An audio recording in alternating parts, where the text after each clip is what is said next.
All right, Shabbos, good morning. Let us begin.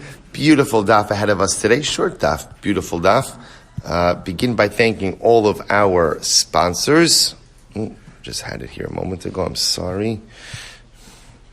To thank our TALMUD Torah sponsors for the month of Kislev. To thank Josh and Becca Friedman for dedicating all the Shiurim this month. Le'ilu Nishmas Josh's father, Yisrael Yehuda, Baruch Chaim Rafael. To thank Simi and Malka Esterson for dedicating all the Shiurim this month in memory of their parents. Yitzchak Leib Ben Yaakov haKohen, Sarah Rachel Bas Baruch Avraham, Hinda Bas Henoch Efraim, and in the zuchos of the continued health and nachas from Mr. Morton Esterson Admei Ve'esrim Shanim Tovos. To thank the Pepper family for dedicating the Shurim this month, the commemoration of the yahrzeit of Shmuel's brother Yosef Pepper, Yosef Dovid Ben Yaakov. To thank our week of learning sponsors Hilary and Akiva Kent in memory of Hilary's father Tzvi Hirsch ben Chanoch, and to thank our Daf Yomi sponsors, beautiful sponsor David and Malke Kramer, in honor of the Daf Yomi Shiur for making a Siyum on Artscroll Nedarim Volume 1. Is the first, and Beginning Artscroll Nedarim Volume 2, and with Hakaras HaTov to the Shiur for the enthusiasm each and every day. And Baruch Hashem, we've completed 29 Artscroll volumes in the past 3 years. Beautiful, beautiful. Sounds like a commercial. Baruch Hashem, right? And you can order here, right? So let's say we thank the Kramers for that beautiful dedication. Halai, we should be Zochem Yirtz Hashem to finish many more volumes together. All right, we'll say, let's get to work. So not a lot of Gemara today, but Baruch Hashem, a lot of fantastic concepts and a lot of really interesting halacha l'maisa. So today's daf is Mem Hey 45. We are picking up in Yirtz Hashem on 44b. 44b at the Mesa. We actually did the Mesa yesterday, but let's just pick up there again. 1, 2, 3 lines down. So we'll say, so just to reorient ourselves a little bit. The fundamental machlokes that we are dealing with over here is the machlokes Rabbi Yossi and the Rabbanon, which emanates in the Mishnah. That machlokes ultimately again is talking about the mechanism of hefker. Very quickly, the Rabbanon hold once you make something hefker, just the declaration of hefker, it has left your ownership. Rabbi Yossi, it never really leaves your ownership until when? Until ultimately again someone else acquires it. The nafkamina between those two opinions was the case in the Mishnah. Reuven made a neder that Shimon can't benefit from him. They're traveling together. Reuven has food. Shimon doesn't have any food. Reuven wants to get food to Shimon, but he doesn't know how. The Rabbanon say, just put it down, make it hefker. Shimon can pick it up. Rabbi Yosef says, no, that's not the way it works. Hefker does not work that way. Hefker will require ultimately a third party to acquire, because again, according to Rabbi Yossi, if Shimon picks it up and acquires it quote unquote from hefker, really, he's acquiring it directly from Reuven, which is a problem with the Neder. So we'll say we then saw the Gemara dealt with the Svar of Rabbi Yossi. We had a Braisa, then we had a Machlokes between Ula and Reish Lakish. Ultimately, again, how to understand the Braisa. Good. So that's the summary. Let's pick up. Meisi Gemara is the Kasha Hamafkires Karmo Ula Shachar Amadu Batzro. So let's listen to this. A person makes his vineyard hefker. Okay, so this is the case of hefker. I make my vineyard hefker. Now something interesting happens the next morning. Ulama ulashachar, the next morning, amad ubatzro. I come and I harvest the field. Now I will say, the shaila that's really coming up over here is, what's happening when I harvest the field? Am I just providing a service for a hefker field? Or am I effectively reacquiring that field? That's the fundamental issue involved over here. So what's the halacha? Chayiv beperet uba ololos uba shichacha uba peah. So we'll say I am chayiv in peret ololos shichacha. So again, we discussed all of this yesterday.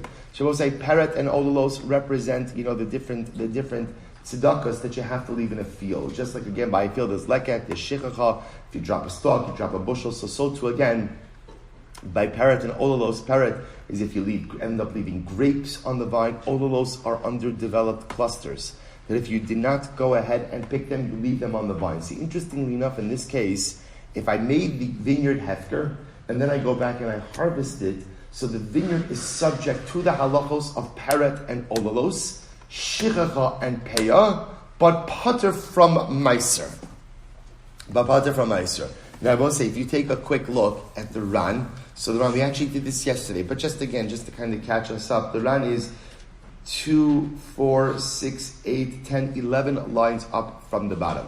So they say, Mafkis, Kamar, Ulushachar, Amaru Basra, Chayve Parita, Olos, Shikopea, Mishum, the Afagav, the Hefker, Pater Mikulu. Now, here's what's interesting.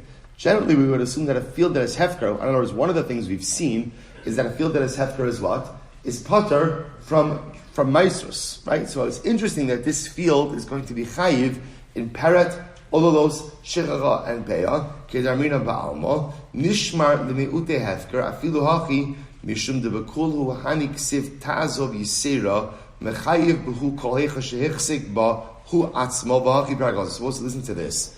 The idea over here is peret, ololos, peret, ololos, shechacha, and peah are unique. Why are they unique? Because the Torah discusses, ultimately, again, the Torah uses the word ta'azov, if you leave them, which means, without getting into the entire drasha, which effectively means that by these tzedakos, or by these, we'll call them, I don't want to call them tithes, we'll call them gifts, by these gifts to the poor, if you exhibit any level of ownership over the produce is chayiv, even if you are not the titular owner. Right? So I want to point out something very interesting. Up until now, we've always been assuming that only if there's actual ownership is a field subject to the various gifts and tithes. What we're now seeing is that in the world of gifts and tithes, there's titular ownership, and there's, I guess, what we'll call, for lack of a better term, circumstantial or perceived ownership, which is, for example, so in this case over here, I made my vineyard hefker, but then the next morning I'm harvesting it. So I will say, am I the owner? Am I the owner of the vineyard? Am I the owner? No. Why? I made a hefker. Do I look like the owner? Absolutely. Why? Because I'm harvesting it. So what's interesting is like this. So let's say, for example, Meiser is the din in titular ownership. Who has title? Who actually owns it? If you don't own it, the field is not subject to Meiser. Yet, interestingly enough, peret, ololos, shechacha, and peah is not a din in titular ownership, but rather it's a din in circumstantial or perceived ownership. So because I am the one who is harvesting this over here, and again I will say, that's a drasha that's based on the psukim themselves. Fine. So I will say, if you take a look at the next round, pater min ha-meiser, techem d'lo tzil ha-meiser, ta'azov yisera, lo shnahu, v'lo shna achar de pater. Fine. So I will say, says the Gemara, that's the case. Bishlam ula. So according to Ula, I will say this makes sense. The Rabbanan katani la. The Rabbanan are the authors, ultimately, again, of this particular brayso. V'daraisa katani la, and this is in line with biblical law. So take a look at the Ran again, second wide line in the Ran. Bishlam ula Rabbanan katani daraisa katani la. Kilomar da'afa gab detikun Rabbanan detoch shloshi yachol lachzer bo. Remember again. Even though we said before, going back to the beginning of yesterday's sugya, Chazal instituted something interesting by Hefker. What do they institute by Hefker? We'll say, what happens after you make something Hefker? What happens? You have 3 days to walk back that declaration. I will say, by the way, I just want to clarify something. Rav Josh and I were talking about this yesterday after the Shiur. When we speak about the concept of walking back a declaration of Hefker, that's fundamentally different than acquiring something from Hefker, right? Walking back the declaration means what? The field was never hefker. As opposed to acquiring something from hefker, where it becomes yours, what's the nafkamina?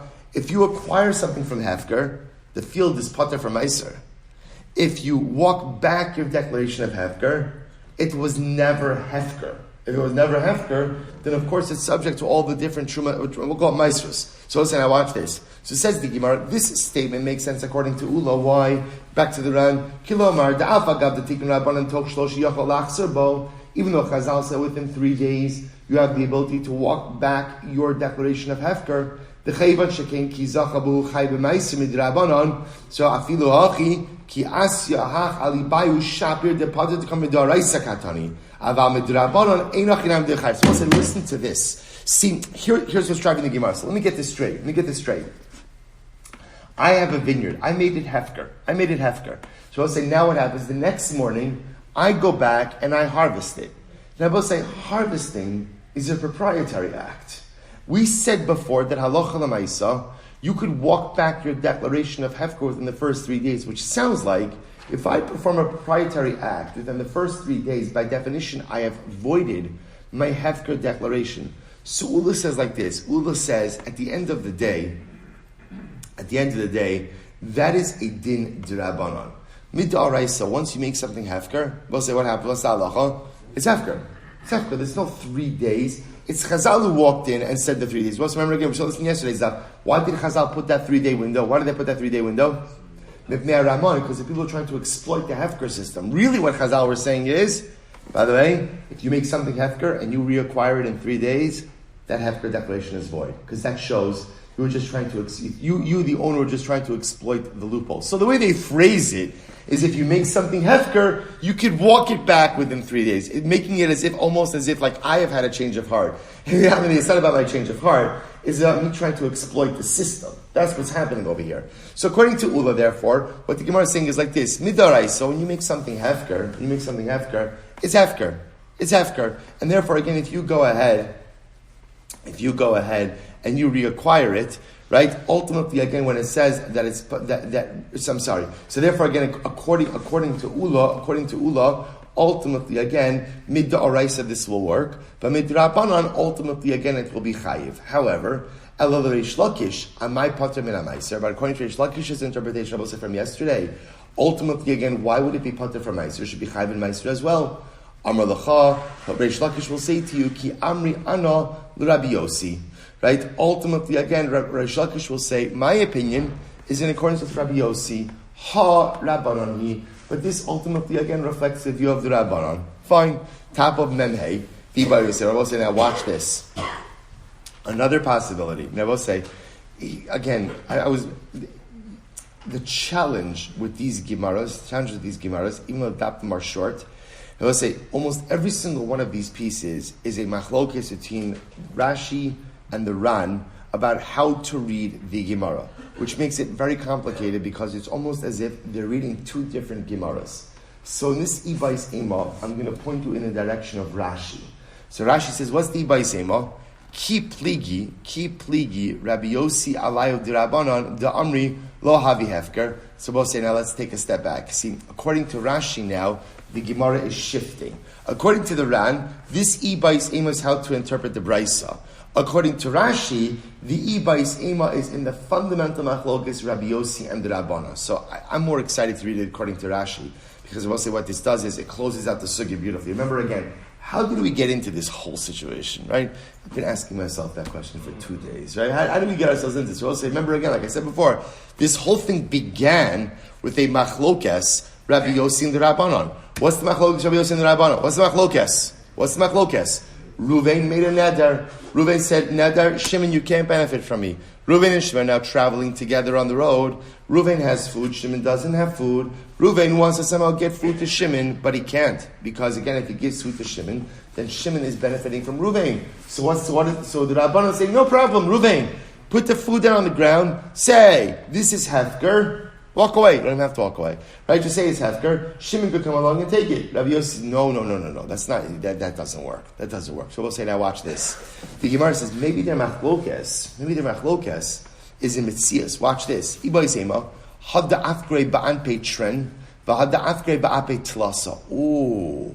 Maybe I will say their machlokes ultimately is how you're making the object hefker. Rabbi Yossi is talking about a case where you're only making it hefker in front of two people. Making something hefker in front of two people is not going to work. The Rabbanon, on the other hand, hold the case where you're making it hefker in front of three people. Shabbos says, maybe they're really not arguing about the mechanics of hefker. They're arguing about the number of people in front of whom you made your hefker declaration. So the Rabbanon are talking about a case where you're making hefker in front of three. That'll work. Rabbi Yossi says, we're talking about a case where you're making hefker in front of two. That will not work. We'll say, take a look at the rush for just a moment. We'll say, top rush, right hand column. Va'asi shaper Rabbi Yossi had ka'amr b'maslisin delo habehefker ad asli yadzocha hanimili ba'abe trey. When Rabbi Yossi says that the item that's hefker does not become the property of the person who acquires it until it comes to his hand, that's talking about a case Ruben made the item hefker in front of two people. Ava ba'ape tlasa dahabe hefker mefursam mod Rabbi Yossi diyatza merishuso dahabe hefker upadra min hamaiser. Wow. I will say, so now what we're saying is like this.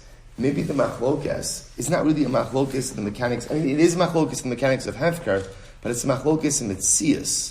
According to the Rabbanon, the case is where, according to Rabbi Yossi, let me say, the case is where there are two people who are present. making something hefker in front of two people, I will say, is, in the words of the Rosh, not mefursam. It's not public. And we're going to discuss it with you in just a moment. And because it's not public, therefore, again, it doesn't really leave the ownership of Ruvain until it gets to the hands of Shimon. That, says Rabbi Yossi, is a problem. Right? That's a problem in our case. Why? Because if the object in question, the food in question, does not leave the domain of Ruvain until it gets to the hands of Shimon, then it turns out that what? That Ruvain is giving something to Shimon, and that's a violation of the neder. But even Rabbi Yossi would agree that when the hefker is made in front of three people, then it's mefursam, then it's public. That item leaves the ownership of Ruvain in totality at the time of the declaration, and therefore Shimon would be able to go out and take possession of it without being in violation of the neder. Incredible. So I'll say, so now watch this. The Gemara says, Dam Rabbi Yochanan, Mishram B'Shimon Yotzadak, because Rabbi Yochanan says this in the name of Rabbi Shimon Yotzadak, Kala mafkir b'fnei shlosha havi hefker. If you make something hefker in front of three people, it's hefker. B'fnei shnayim lo havi hefker. In front of two people, it's not hefker. So we'll say, fascinating distinction between making hefker in front of two versus, we'll say, now take a look at the Ran. So we'll say, so the Ran is in the wide lines, 2, 4, 5 lines into the wide lines.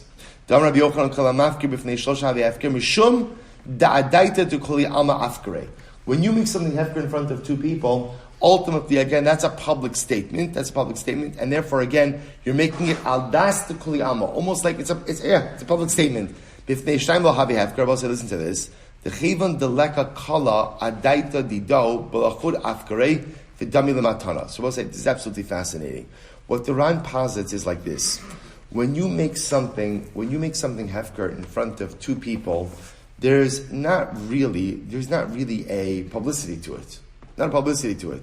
If there's not a publicity associated with it, I will say, the world doesn't know about it. What is that like? That's like a matana.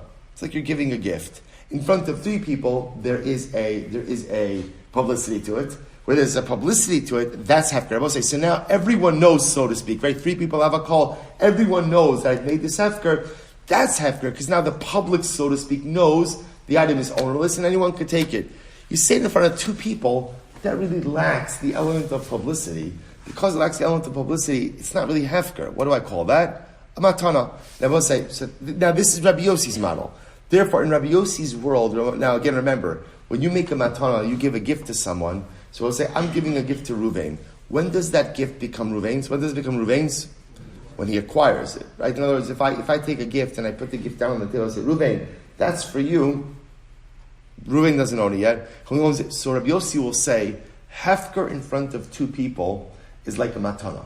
And just like in the same way that a matana is only acquired by the recipient, when the recipient takes possession of it, so to hefker made in front of two people also only goes ahead and becomes the property of the recipient once he takes possession. Now again, for our case over here by Nedarim, that's problematic. Because in that case, it turns out that when Shimon takes the food, he's really getting it from whose possession? From Ruvain's. And therefore Ruvain is giving something to Shimon, conveying benefit to Shimon. That's in violation of the neder. So I will say, this is absolutely mind-blowing. So this is really fascinating. So now what we're saying is, really it's a function of how many people you make the hefker declaration in front of. In front of two, it's not really public. And therefore, again, the hefker really kind of takes on the mechanics of a gift. And therefore, it doesn't become the property of the intended recipient until it is actually taken possession of. In which case, again, that will be a violation of the neder, in our case, in Mishnah. Versus, if the neder is made in front of three, that's public. That's public, right? That has like a pirsum, a publicity associated with it. And everyone, even Rabbi Yossi would agree that in the case of three, once Ruvain makes it hefker, he no longer has any ownership interest in it. And if Shimon were to take it, it would be totally fine. So the Gemara says it's all Yosef Levi argues. He says, no. Devar Torah, afilu be'echad havi hefker. Not true.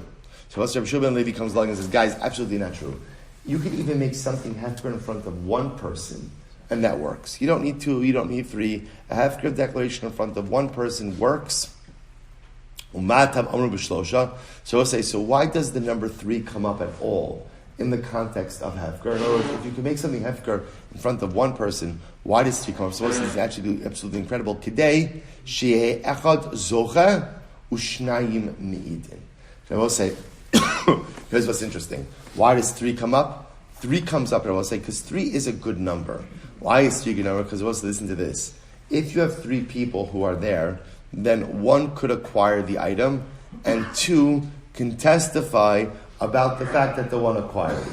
So we'll say, three is just a nice number to have for the hefker process because it's like one-stop shopping, right? So assuming one of the three acquires the item, you have two independent witnesses to corroborate the fact that two is the present owner. But Henoch Efraim Ben Levi says, while three is nice, at the end of the day, not necessary. A hefker declaration becomes effective even in the presence of one individual. I will say, if you take a look at the Ran, the three lines are from the bottom. Inyan halacha. So how do we pass in this area? So the Ran says, Naktinu Rabbi Yosef Ben Levi. Pass Rabbi Yosef Ben Levi. Damar dvar Torah filu be'echad have hefker. Umatam amru b'shlosha. Kadei she'echad zocha shnai meidin hilchach midivrei sofrim eino hefker achi yafker b'fnei shlosha. So we'll say, here's what's interesting. So the way the Ran understands the sugi is like this. The Ran says that the halacha is midoraisa. You can make an object hefker even in the presence of one person. But, midrabanan, you need three. Midrabanan, you need three. Why? Because this way one could acquire, and two could go ahead and testify that the other has acquired the item. So we'll say, let's wrap up this sugya halacha lamaisa. So we'll say, so first of all, let's just go in order. So halacha number one, the Mishnah. Who do we paskin like? Rabbi Yossi or the Rabbanon, right? Reuven made a neder, Shimon, you can't get any benefit from me. They are now traveling together on the road. Reuven has food, Shimon doesn't have food. Reuven can't give food directly to Shimon. Why? Because of the neder. So what's the shayla? He wants to put it down on the ground, make it hefker. Does that work or not? Here we go. Rambam, Hilchos Nedarim, Perek Zayin Halacha Yudalid. Hayu Mahalchin Baderech Ve'in Lama Yochal. Reuven and Shimon are walking on the road. Reuven and Shimon can't get benefit from him, and Shimon has nothing to eat. Reuven has food. No sein la'achar mishum matana. Fala muterba. So the ideal, what's the ideal? The ideal is if they're traveling with Levi, then what does Reuven do? Give the food to Levi. Now it belongs to Levi. Levi can give it to Shimon and not do it with Reuven anymore. That's the ideal. And the Mishnah said that as well. What if there's not a third party? Levi's not there. Here we go. Get ready. Maniach ala sela. The Rambam paskins like the Rabbanon that Reuven has the ability to put the food on the rock, say the food is hefker, and now Shimon has the ability to go ahead and take it. So Rabbi says, we paskin like the Rabbanon. We paskin like the Rabbanon, which means that in the mechanics of hefker as well, we paskin like the Rabbanon. Namely, that when you make something hefker, you do not retain ownership on that until the second party comes along and takes ownership of it. Rather, once you make something hefker, what's the halacha? You have nothing to do with that item anymore. And therefore, again, when the other party comes along and acquires it, they're not acquiring it from you. Who are they acquiring it from? Who are they acquiring? Hefker. And therefore, halacha ma'aseh pass like the Rabbanon. Therefore, in this case where Shimon has no food, Reuven can simply put it on the rock, right, or on the ground, wherever, and say again, Hare elu mufkar, this food is hefker. Reuven's out. Shimon could come and take the food, and he's not taking anything from Reuven. Excellent. That's halacha number one. On both sides. Halacha number two. What about this 3-day thing with hefker? Right, you make something hefker. The Gemara said within the first 3 days, you could walk back your hefker declaration. Is that true? Halacha l'maiser. And so I said, listen to this exciting stuff. Hilchos Nedarim, Perek Beis Halacha Yudzayin. Hamafkir es sadeh v'lo zacha ba'adam. We'll say, I make my field hefker. No one else has claimed the field. Kol shloshi yamim yachol achzerbo. And we'll say, for the first 3 days after you made it hefker, you could walk back your declaration. I will say, so to be clear, what does this mean? Not that you made it hefker, you could reacquire it from hefker. Of course, you could reacquire anything from hefker. What it's saying is, for the first 3 days after you made the declaration, if you reacquire that field, you could reacquire that field and void your hefker declaration. I will say now, there are two ways to read that statement. After you make a field hefker, within 3 days, if you reacquire it, you can make that declaration void, or to say a little bit differently, If you reacquire that field within 3 days, you have what? You have voided your hefker declaration. Right? Why have you voided your hefker declarations? Once again, to avoid exploitation. Right? I will say, right, 2 ways to read this statement. I make my field hefker. First way to read it is, within 3 days, I can walk back. I could void that hefker declaration by reacquiring the field. What that really means is, if you make your field hefker and you reacquire it within 3 days, then what? You have voided that declaration. Why? Because I will say, because out of concern that the only reason you made it hefker was why?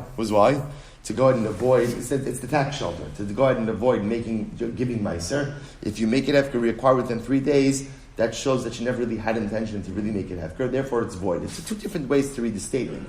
But bottom line, I want to point out, this concept is true. Therefore, halacha l'maisa, if you make something hefker, no one else acquires it, within the first 3 days, you can walk back that declaration. And therefore, again, when you take it back, so to speak, you are avoiding the hefker declaration as if it's never been hefker, and therefore, again, obviously, it becomes subject to trumas and meisers. Good. Halacha l'maisa number 3. Halacha l'maisa number 3. How does hefker work? Does hefker have to be made in front of 2, 3, or 1 person? So, the Rambam, Hilchos Nedarim, Parak base halacha tezayin. Here we go. Hamafkir es hakarka. Okay, good. Hamafkir es hakarka. Kalakodim v'hichsik bazacha. So we'll say if you make something hefker, and whoever acquires it first has acquired it. Now watch this. Din Torah afilu hifkir b'fnei echad harei ze hefker v'niftar min ha'maisos k'mo she's baruch. So we'll say halacha Midaraisa, hefker only needs to be made in the presence of one individual. In other words, we'll say the operative piece here is you do have to make an item hefker in front of someone, right? So in other words, someone has to be aware about your hefker declaration. But midaraisa, even if you only made the item hefker in front of one person, it's hefker, and therefore by extension, the item is now pater from meisrus. Aval, here we go, midivrei sofrim. Eno hefker at sheyafker b'fnei shlosha kedei sheyeh echad zocha imrasa v'ashnayim mu'idim. It will say midrabanan, hefker should really be made in the presence of 3 people. So we'll say like Rabbi Yeshua ben Levi. So midaraisa, hefker works even in the presence of 1 person. Midrabanan, ultimately again, even in the midrabanan, really need 3. Why 3? Again, because this way you have 1 person who could acquire and 2 people who could attest to the fact that the acquisition itself actually occurs. So I will say, to now 3 important nuggets of halacha l'maisa information. Good. All right, there's other interesting piece, but let's go weiter. So we'll say, so again, Amud Beis. Here we go. First of all, Hadron Allah, Bein Amudra, we'll say, Mazel Tov. Let us continue. So the Gemara goes weiter. We'll say Mishnah, new Mishnah, or at least, actually the Mishnah extends already onto Amud, onto Memvav Mudalef, well at least begin the Mishnah. Hashutfin, we'll say very interesting case here. Hashutfin, Shenadru Hana'a Zemizem. Alright, so we'll say here we have an interesting case. What's our interesting case? Partners. Let's call them Reuben and Shimon, right? So Reuben and Shimon are partners in a field. Now what did Reuben and Shimon do? They made a neder not to derive benefit to one from the other. So right? Reuben made a neder, he's not getting benefit from Shimon. Shimon made a neder, he's not getting benefit from Reuben. Fine. Or I will say, remember, these nedarim could also be phrased as Reuben made a neder that Shimon can't get benefit from him. Shimon made a neder that Reuben can't get benefit from him. Fine. What's the halacha? Asurin likanes lachatzer. So we'll say, and here's what's interesting. They own a chatzar, right? They own a field together. Right? So Reuben and Shimon, in other words, remember, they're shutfin. Why are they shutfin? Because they own property jointly. So now they have a field. So we'll say, so now what's the shaila? So now they have a joint field. So now, is Reuben allowed? So the shaila is either party permitted to enter into the field? Because after all, again, when you enter, right, if Reuben enters into the field, we'll say, he's benefiting from who? From Shimon, right? Because it's a jointly owned field. Shimon enters into the field, he's benefiting from Reuben. Therefore, again, the Tanakama, the first opinion of the Mishnah says, if they made an neder not to benefit from one another, ultimately, asurin likanes. They can't walk in, neither could walk into the field. Because by definition, since it's a jointly owned field, if Reuben walks in, he's benefiting somehow from Shimon. If Shimon walks in, he's benefiting somehow from Ruvain. They both say, Rabbi Yosef Ben Yaakov, Omer, Zen nichnas l'sof shalom, ve'zen nichnas l'sof shalom. On the other hand, Rabbi Yosef Ben Yaakov says, no. Reuven is permitted to enter into his part of the field. Shimon is permitted to enter into his part of the field. Now, we'll say, what's going on over here? So take a look at Rashi. This is really quite interesting. Feel free to peruse that Ran on your own. Right? That's your homework. That's what we're going to stick with Rashi today. So look what Rashi says over here. So Rashi says, so we'll say, now watch this. Because again, the Tanakhama says, look, we'll say, how do we view ownership? So we'll say, there are two ways to view ownership. Let's talk about this outside for just a moment. Right? Ownership can be viewed as Reuven and Shimon own every single inch of land in joint ownership. Right? Everything is joint ownership. So the Tanakhama says, because every single thing is joint ownership, Reuven, if you take a step onto that field, what are you stepping on? Property that you own jointly together with Shimon. Right? Every parcel of every inch of land, right, is owned jointly. So I'll say, what is that a function of? The kasavar ein breira. I'll say, remember again, breira. What's breira? Breira is the concept of excellent. Is there a concept of retroactive clarification or not? So I will say, now watch this. Essentially, what we say is like this. We know that in the field, in reality, what does Reuven own? 50%. What does Shimon own? 50%. You will say the shaila is, can you define that 50%? In other words, can I separate out the 50% from one another? Or do we say, no, every single piece of land, by definition, is 50% Reuven's and 50% Shimon's? Now, when they own it jointly and together, generally we say, it doesn't matter. In other words, it doesn't matter. They're partners in everything. In this case, it matters. Why? Because now they're partners, but they made a neder not to benefit from each other. So I'll say, let's work backwards. If you hold yesh breira, if you hold that there is a concept of retroactive clarification, then what?